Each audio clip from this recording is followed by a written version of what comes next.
And so now I have three video clips and the audio clip. And notice that they're not all the same length, so they're not synchronized already. This one is 6 minutes, 21 seconds. This one's just short of 6 minutes. This one's over 6 minutes. And then I have my audio recording, which is, it doesn't say how long it is, but we'll say it's around 6 minutes. So part of what I need to do in Premiere is to synchronize these. So I'm going to boot Premiere.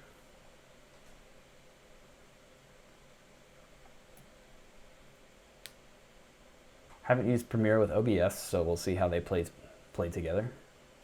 Great, I'm sure.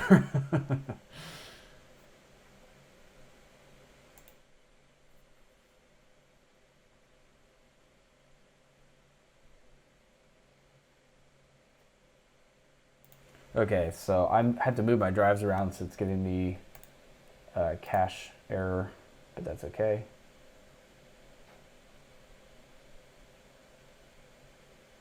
All right, so I am going to start a new project, and I'm going to save it in that same folder. So just keep everything together.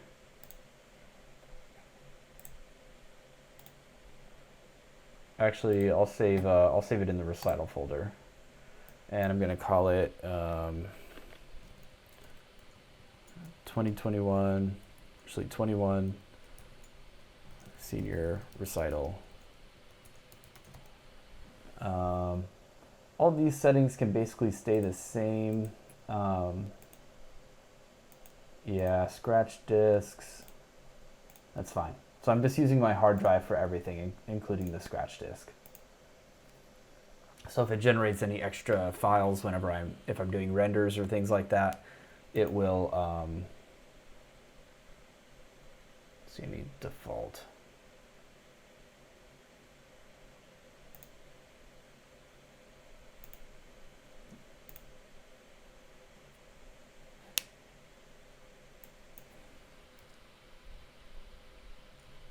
Okay, so I need to make this so that I have everything in one window. Okay, yeah, there we go, cool. So right now there's nothing going on, there's no timeline, there's no files, there's nothing. So the first thing I'm gonna do is import my files into Premiere. So I'm just gonna grab them from the Finder window and drag them into the project folder. And I got to this view. This is the editor view. So if you go to Window, Workspaces, and Editor, it'll look exactly the same as this. So they're all in there. This is something important. Whenever you film your stuff, you want to make sure they're all at the same frame rate if you're using multiple cameras. Very important. And also that they're all in the same resolution. So we shot all of these in 4K UHD, I believe, which is this pixel width, and everything has the same sample rate and bit rate for audio. So what that means is whenever I put stuff together, put stuff on top of each other, they're going to look correct and they're going to sound correct. There's going to be no synchronization issues. And you have to plan that beforehand. If you don't plan it, you're basically screwed. There are things you can do to fix it, but it's not great. So I now need to make I'm going to click on this. Oh, interesting. So get rid of that. We have to make a sequence. So I'm going to go to, normally I use hotkeys for this, but okay. I'm going to save this. And I'm going to make a new sequence. So whenever you create a new sequence, it's going to ask you to choose all the settings. So what you can do is find the exact settings you want to use, then create the sequence, and then drag in your stuff. I'm lazy, so work smart, not hard. So I'm going to create the sequence. Actually, I should name it. This is Chris Eurorack. So I need a sequence for each piece that I'm going to edit. And then whenever I drag in one of my video files, it asks me if the sequence should be changed to match the clip settings. And this is a faster way to get your sequence to match whatever your video content is. I just always do this. So change sequence settings. So now my sequence setting is, we can pull it up. Now my sequence setting is in right here. It's in 4K and 48K audio. So actually, now that I think about it, whenever you make your sequence, you really want to choose what your resolution is, the final resolution of your video file. So you could have a final resolution of 4K, in which case you would do the exact thing I just did. You just make a 4K sequence. But I think I'm going to make a sequence that's in 1080p, so regular HD. So I'm going to go to new sequence, and I'm going to call it Chris Eurorack 1080p. And so here I'm going to find 1080p, and I actually want it not at 30 frames per second. I want it at 29.97 at drop frame. So let's see if I can find that. Oh, here we go. Okay, yeah, weird. It says 29.97 here. Okay, cool, great. All right, so now my my sequence is in 1080p, regular HD. So now my video files are gonna be twice as big as the screen that I'm going to output on. So this gives you a lot of room to crop and do different things with your videos, which is great. So I'm going to just drag in my videos one by one. So now it's asking me, do I want to change the sequence? No, I want to keep the existing settings. So now you look at this and the image is zoomed in. The image is twice as big as the screen, which is cool. Just gives us a little more flexibility. So I'm going to drag in all of these. So these are all on top of each other, right? So I'm only going to be able to see the top one unless I hide it, or unless I do some editing. Okay. Oh, there we go. All right. So now if I'm seeing this lowest camera, which is the Blackmagic stationary camera. This camera is okay, so this is the moving camera on top. Actually, I'm going to put the moving camera on top. And then we also have our Canon camera. Oh man, that camera's so good. It looks amazing. All right, so these are not synchronized yet. I'm not using the audio for any of these videos. I'm just using the audio of them to synchronize the videos themselves. So let's do that. So you can just ask Premiere to do it automatically, which is cool. Sometimes it works really well. The way to do that is to highlight all of your tracks, right click, and click synchronize. Let's see how it does. And the synchronization, I think we should choose track number 3. Oh, okay, it won't let us choose. Whatever. So I'll just say track 2. Doesn't really matter. If I look right here, actually before I do that, if I look right here, this looks like a synchronization point to me. So probably if I trim this and scooch this over here, that's probably going to be close to correct. I think this is the clap. So this is why whenever you film with multiple cameras, you should do a clap before you do takes, because then it's much easier to synchronize all the audio and video together. So I trimmed it a little bit, but let me go ahead and I'll just trim these a little bit too. And actually we can see if there is a clap here. Yeah, okay, so I think that's a clap. Yeah, that's a clap. So let's see how Premiere does if I try to get it to happen automatically. So I just highlight them all, right click, and press synchronize. Do audio channel 1. So it processes the audio the audio signal for each of the videos, and then detects synchronization parts like a clap. So it gets pretty close. Yeah, so this looks pretty close. If you look at the waveforms, they're not exactly right. So one thing we can do if we want to synchronize it better, if I can just click around and move my, I need to trim off the end a little bit more. So I'll trim off the end of all of these.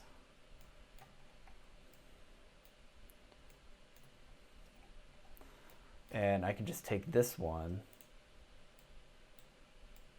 and scooch it over by hand.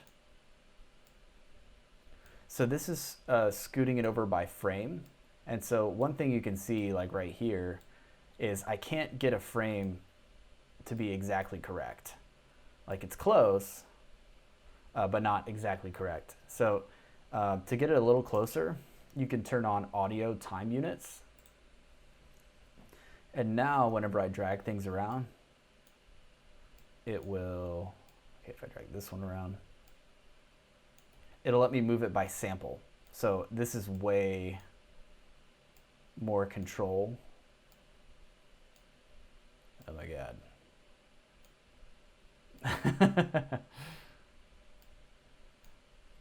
So you get the idea.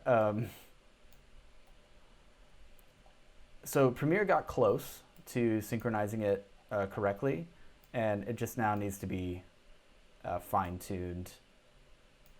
So if I click on the video part, it lets me move it by frames. If I click on the audio part, it lets me move it by samples.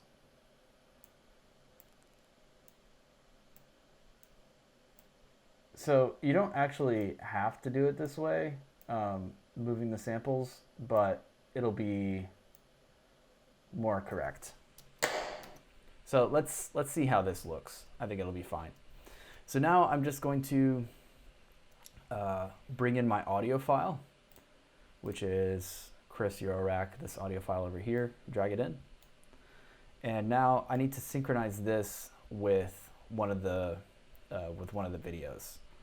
So let me make these a little bigger. I think I can do this, yeah. If you hold Option and Command and scroll, you can make the waveforms a little bigger. So actually, for me, just by hand, I'm able to do this pretty freaking close. You're not going to be able to tell that that's not exactly synchronized. And I think I want to start it. So clap. If we look at the image, Chris claps, and Chris messes with their watch. And then I think I want to actually start the video, have it fade in like right after the watch tap. So like right here. So I'm going to highlight everything, including the audio. And if you press the letter C, it changes to this cutting tool. So you can also find the razor tool. You can also find it over there. Just going to cut everything in the same spot. Delete all of that. Move this all to the very beginning. And then in Premiere, the fades, you can use the pen tool to fade things individually, or you can also use effects. So I think I'll show you the easiest way to do it. So let me minimize these.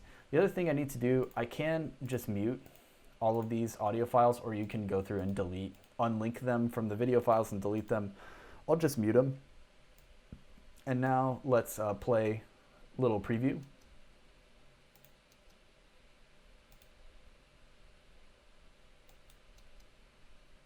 Okay. I think this is too heavy on my CPU. Oh. Okay, so as far as I can tell right now, it looks pretty well synchronized. So at the beginning, it's synchronized.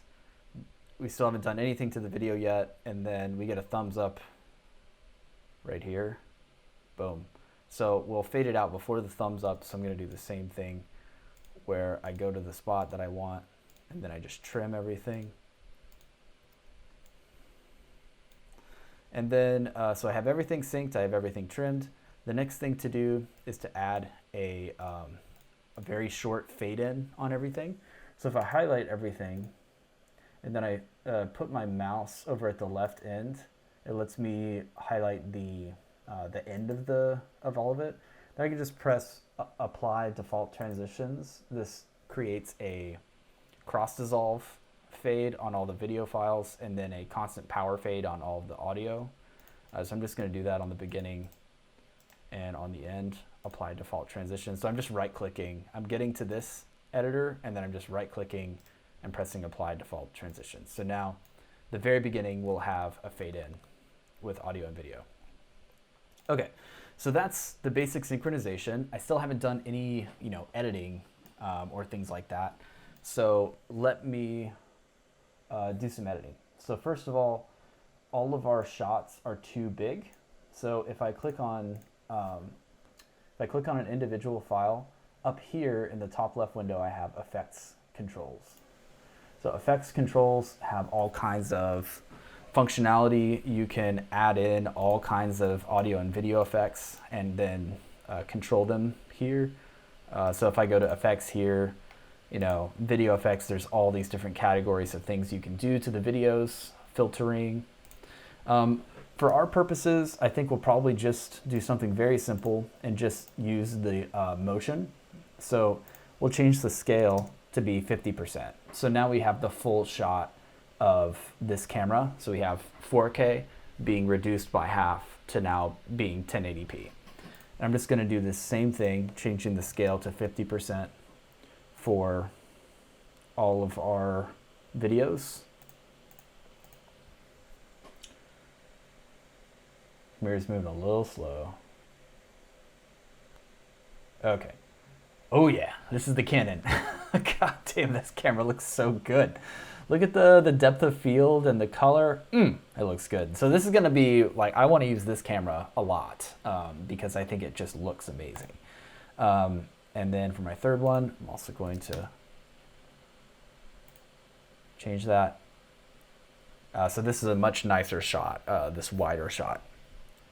So now I have all my videos appropriately sized. So now the big question is, how do you choose between the different shots as the piece goes on? So we have the audio, and we have our 3 videos, and now we need to decide how to switch between them. And this is the big decision-making part of this this thing. So basically, this top camera, if I just scrub through my file a little bit, this is the moving camera. So this is the, I was using a gimbal to shoot it, and I have my Blackmagic camera on it, and this is the result. So I think I'm only gonna wanna turn this on sometimes. So like right here is a pretty good shot. So I'm gonna cut this, and then I should save this again. So I've now saved, now that I'm like doing some cutting and stuff, I'm gonna just make sure to save it. I could actually go ahead and save a different version, 21 Senior Recital B. And actually I'll put the full date in here, April 18th, Senior Recital B. Okay. So I can find my changes if I want to find them again. So I have another person this shot until here. So I'll cut, I'm not gonna use any of this stuff, right? So I'm gonna cut that. This, I don't like any of that. So I'm gonna cut all of that because I don't even need the option of using it.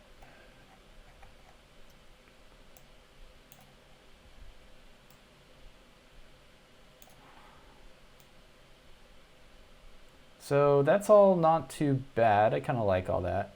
This right here, whenever the camera goes up, I think it's kind of cool.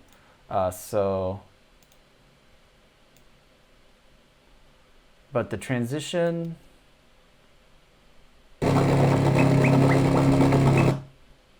turn the audio off for now. This transition looks okay. I don't know that I want to keep it. About right there, that's the point at which I think it starts looking okay. So I'm gonna cut that, and then, so I think this basically looks fine. And then once the camera starts moving up, I'll cut it. So now I have this overhead shot. I mean, kind of overhead shot. It's like higher shot.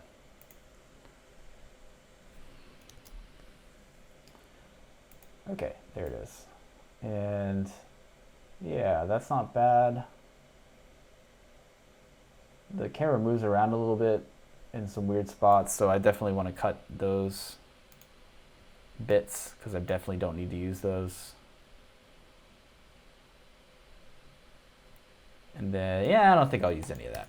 So there are basically two periods of the performance where I might use this camera. And I have these as options now. So now I'm just going to hide that.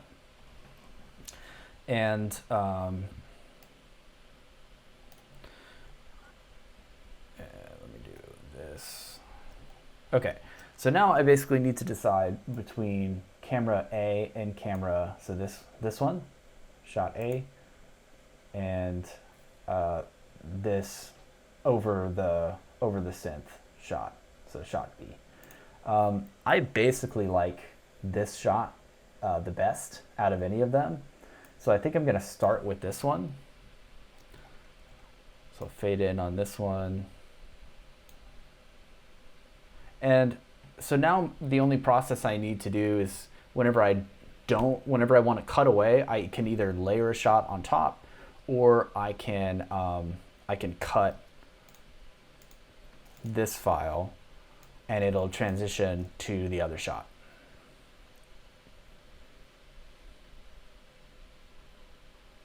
There we go. So I like this shot okay. I think I'll just use it kind of sparingly. So now the decision is like, where do I cut, right? So I think maybe I'll have a cutaway that's just a couple of seconds. So I'm cut to here. Then I cut back. And then it stays on this shot for a while.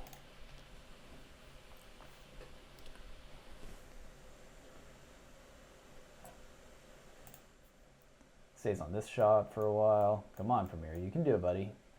I believe in you. There we go. Stays on this shot for a while.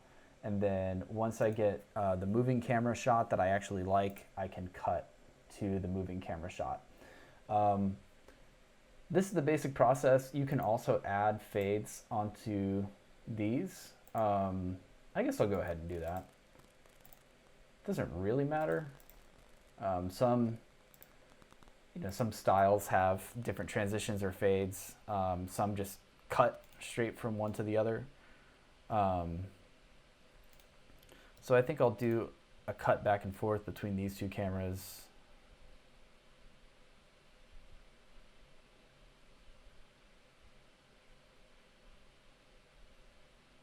Something like that.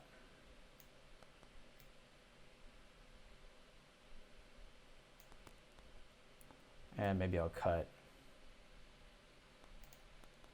one more time back to this shot. So this, you really need to watch it and determine if that's the right spot for whatever it is you're editing.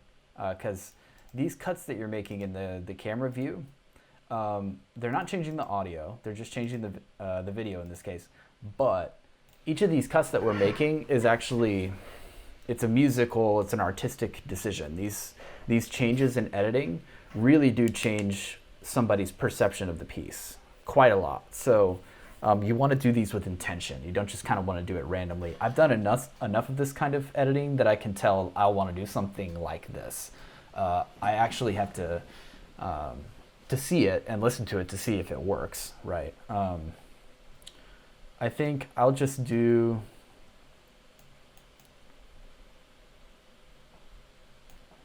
something like this. So I have this pattern now where I mostly have my one camera and then I occasionally will cut to the others. Okay, so that's a pretty simple video edit for this. One other issue that we need to address is the differences in the camera's looks. So I like this camera's look a lot. As I've said before, if we look at over here, our Lumetri scope, oh, it's not really showing anything. That's cool. Okay, there we go. It's just lagging. So this shows us the the distribution of our image between, up here is white clipping, down here is black clipping. So you can see we have a little bit of white. This right here is showing up on our scope here, clipping.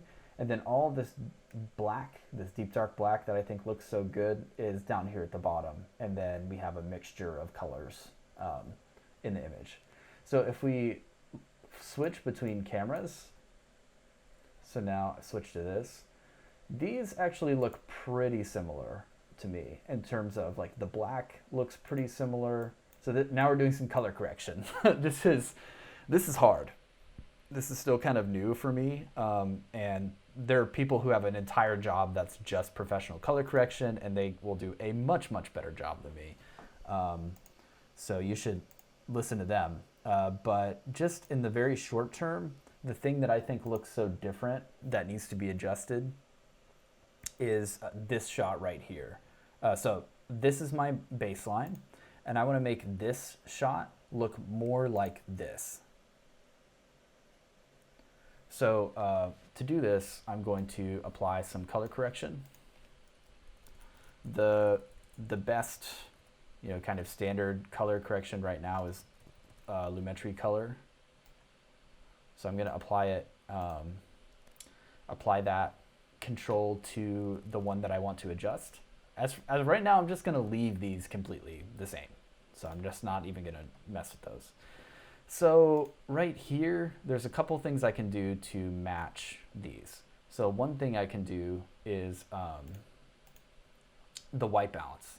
So if I click on something that's pure white, so in this case, this light right here,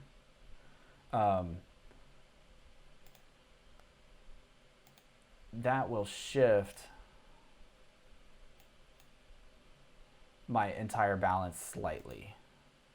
So I can choose the other image and change the white balance of this clip to match the white balance of this clip better.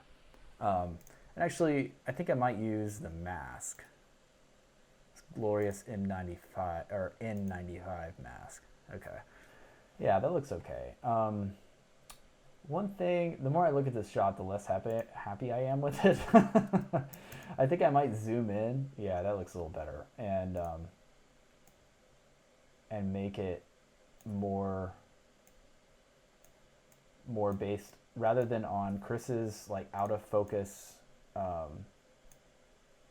shirt. I really this shot is more focused on the Euro rack. God, lagging a little bit. It's hard to edit whenever you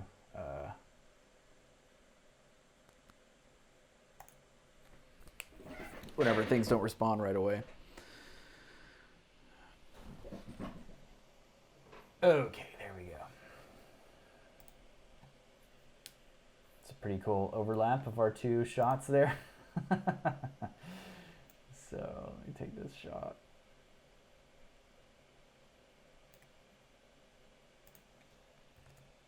I'm going to try zooming in a little bit more.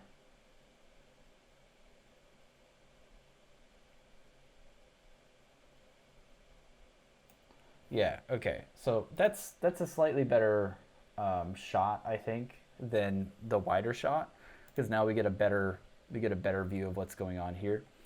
One issue is that these dials and things are a little dark, especially compared to this other shot. So I'm gonna see if I can adjust the color and get these looking a little better. I am going to go ahead and use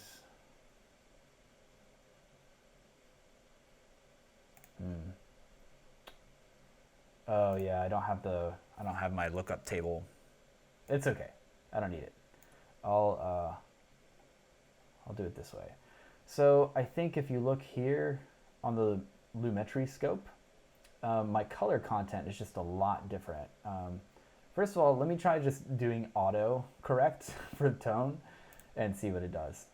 All right, that does a lot. Let me see. Let me compare this now. maybe a little oversaturated, but it does look pretty good actually. Yeah, so the whites are too hot. So let me turn down the whites. Something more like that, I think looks a little better. So I'm just going into tone. I just went into basic correction, tone, and I did auto, and then I just kind of tweaked these a little bit. Now that I've tweaked that, I think that looks pretty decent according to my, my eye. I'm going to change my shot just a little bit. Get more like 60 maybe.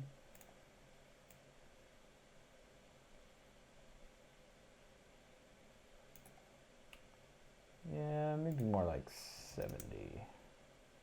Okay, kind of halfway between those. So I just want to get this shot framed better. Okay, I think that looks pretty good.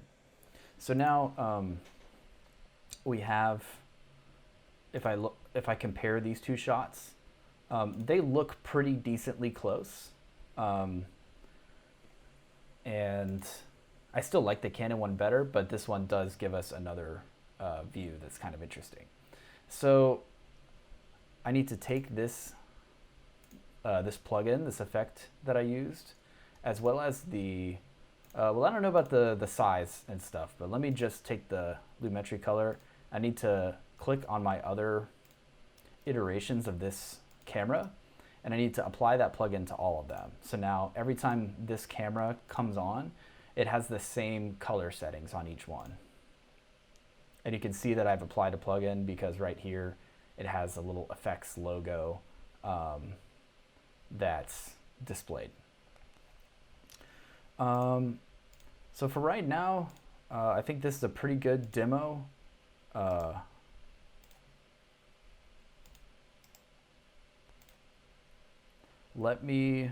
think I just want to go ahead and bounce this so that we can see what it's going to look like. If I try to preview this, it's not going to go well. So I'm gonna go ahead and bounce this, and then I will show the result. So to bounce, I'm just gonna highlight everything. In Premiere, you could also do this where you set the input and output points by pressing I and by pressing O. You can click through all the edit points just by using the up and down arrows. You can also do this in mark in, mark out. This just makes sure that whenever you're exporting, you export the exact thing that you want. So to export in Premiere, we go to File, Export, Media, or hold Command and press M. It's going to give you a bunch of options for editing. In general, H.264 is the container that you want to use. You can use any of these other things, especially QuickTime or Apple ProRes, but H.264 is kind of the standard compressor and container that's used. For the preset, we've already set this, but the important thing is that we see that it's 1080p, so HD output, drop frame, 30 frames per second drop frame with 48K stereo. So if you want, you could also, just to be extra sure, you could use high quality 1080p HD. It'll put the same thing. The audio, I do want to make sure that this is set to the highest possible stuff. Yeah, cool. I think I'll also click maximum render quality, and also will ask me where it wants me to save this. I'm going to save it in my same folder. So Chris Eurorack, and then I'll call this, Chris Eurorack, export one. There's a couple ways to bounce export and Q. Q is better. I'm going to use export right now, so it uses all of your CPU at once. You can't really do anything else while you're doing this. So I'm going to press export. I'm going to stop my video and press, actually I'll press export, then I'll stop recording my video.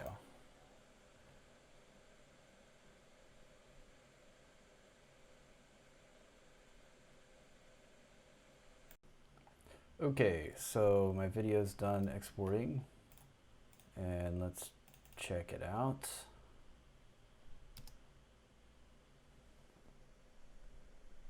Okay, so that looked bad. Oh shoot. Of course I have the audio muted in the before I exported my video.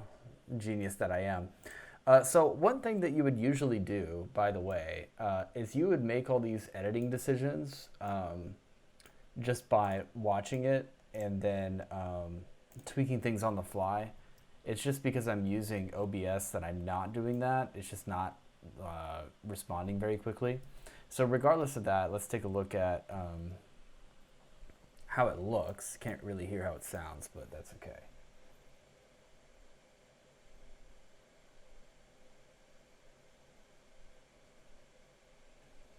And actually, I'll just go ahead and play this in the background.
Okay, so now that I'm seeing it together,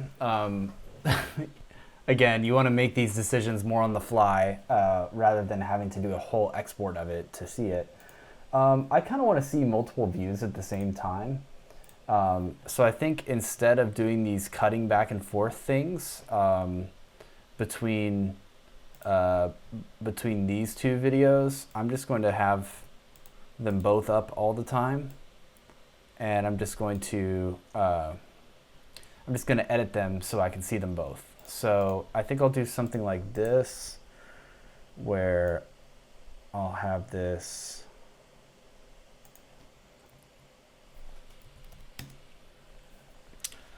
more like 25% large, and then I'll have it overlaid on the other one. Yeah, okay, so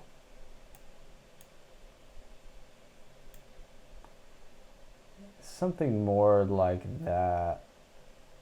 Or maybe there's a lot of empty space in this image, so I feel like I could coordinate them together somehow in a way that's cool. Let me think about it a little bit more. What's the best composition for this? So I think maybe I'll keep this one as that size, and then I'll put the other one on top. And for the other one, I'll make it smaller. And I think I'll actually crop it more. Yeah.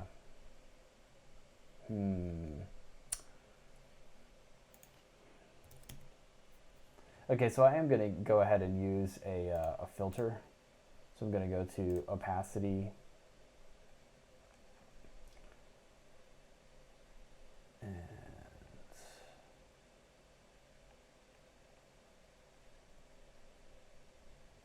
yeah, okay. And then I'm going to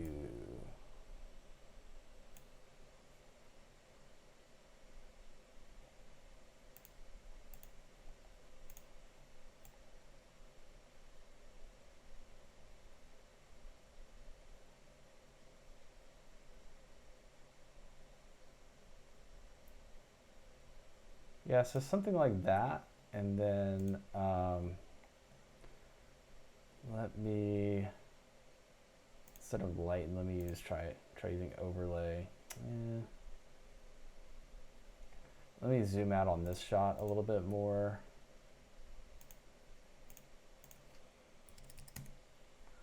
Oop, not like that. Oh yeah, so that's maximum zoom, what I had before.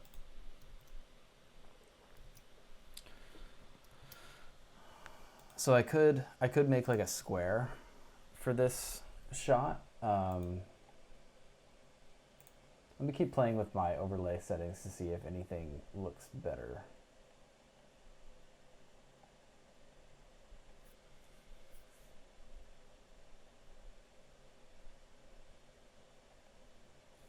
Exclusion's not bad.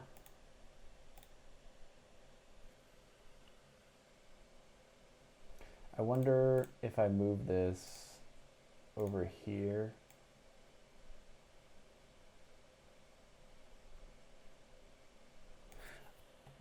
Okay, I think I know what I want to do. So I'm going to zoom this in a little bit more.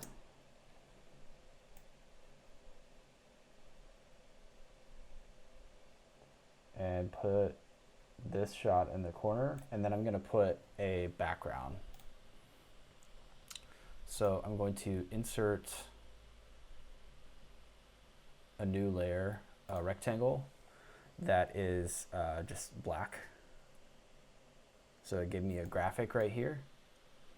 And this graphic, I want it to be below. So in Premiere, if you have the flow is from top down, so whatever I have on top is the top shot. So I can just, if I want something to be underneath something else, I just have to put it under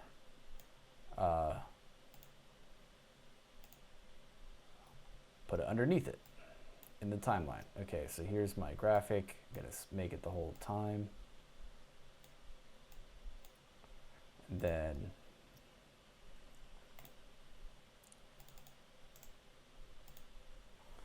so this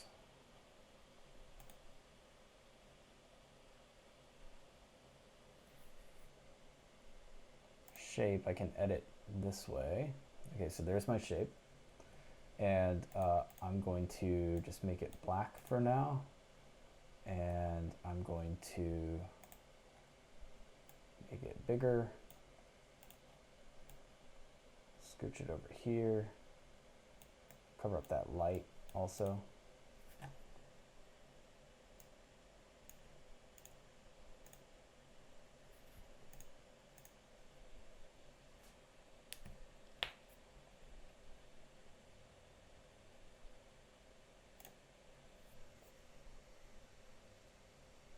Come on, Premiere, you can do it. You can do it. Okay, there we go.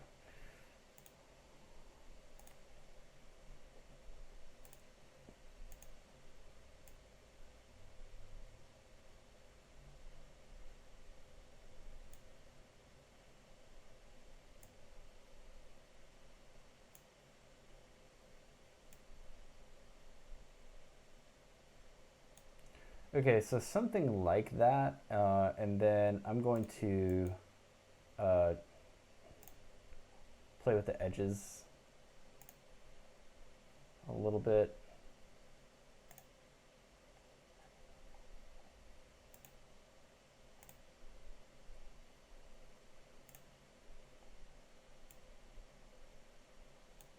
make this more like a circle. So I'm just adding a filter to mask that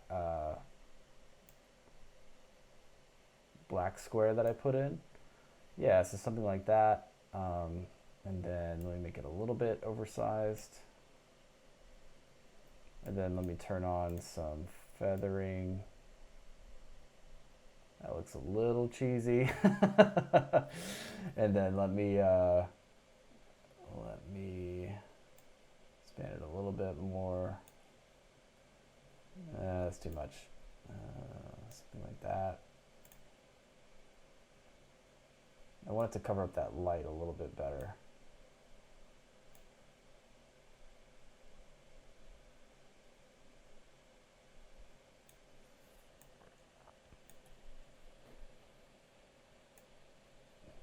Oh my god, doing this with a laggy program is pretty rough. Okay. And I'm just gonna make the whole thing a little bit bigger.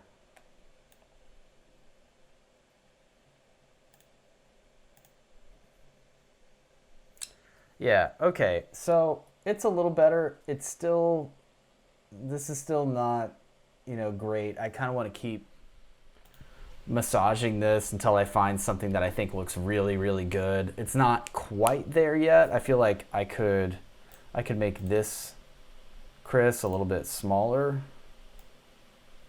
Would help. And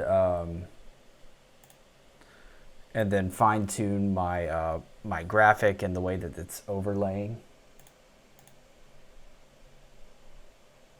Okay, yeah, that's looking a little better.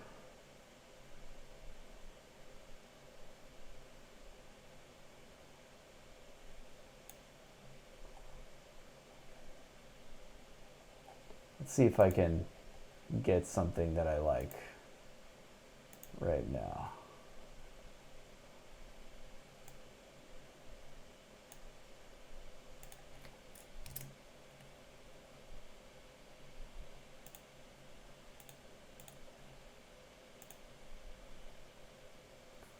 Okay, and then if I play with the blend mode,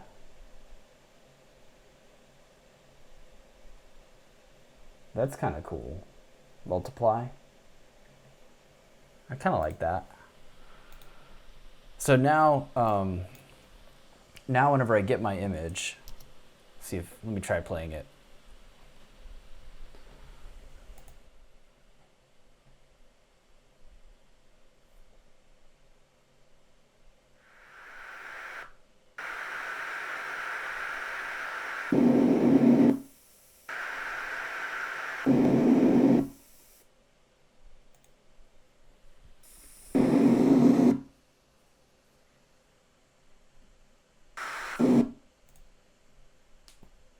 Okay, so you can't really preview it like this, but you can see that it fades in and then we have both of these. I feel like this is something that looks better than what I had before, where in the bounce that I made.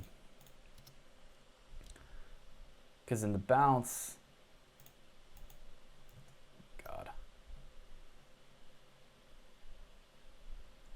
I feel like just being stuck on this shot for a long time and not seeing Chris's face, yeah, I'm not crazy about that.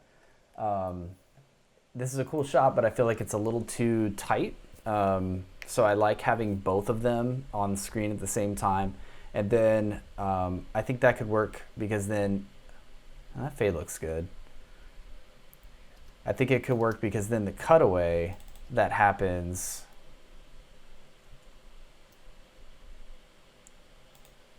my God, Doc is up here for some reason, so weird. So whenever the cutaway to over here happens, I think this one probably will work better. Let's watch this.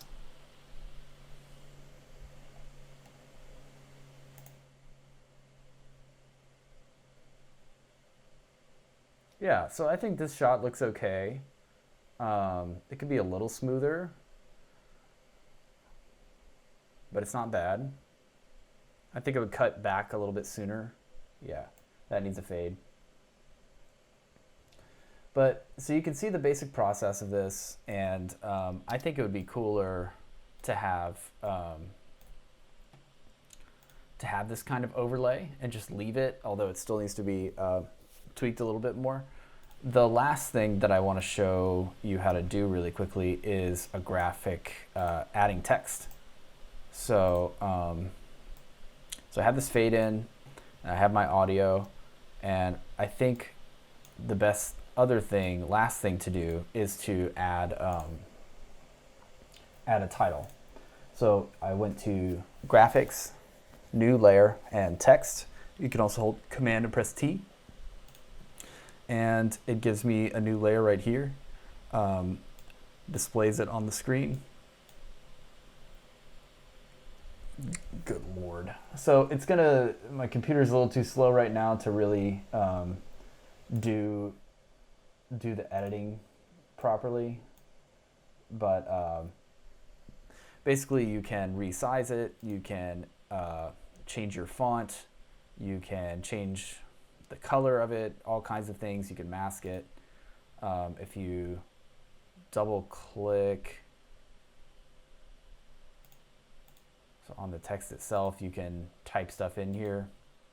So what I would do is maybe on the lower right hand corner or the lower left hand corner. So in this case, I would do maybe the upper right hand corner. Actually, I would put the name of the artist and the name of the piece. So Chris Villota and I forget the name of this piece. Eurorec improvisation. And so you can have them fade in and out. Just so that the viewer, if they're watching on YouTube or whatever, they can see what the piece is as it's going.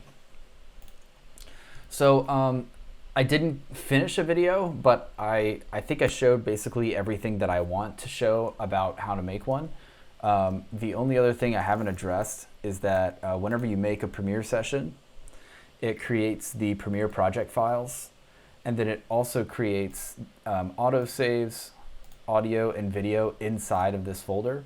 So actually, I think if I could redo this, I would create a new folder and have that be my Premiere folder, so that inside my recital folder I have all my video files and organized by camera. I have my audio bounces. I have my Logic session or my audio sessions, and then I have my Premiere session separately from that. So something more like this. If you try to do this now, Premiere might give you some issues because I just changed the folder structure. So those are that's a general overview of how to edit, especially music videos that have more than one camera, and how to integrate the audio into it. I hope it's helpful.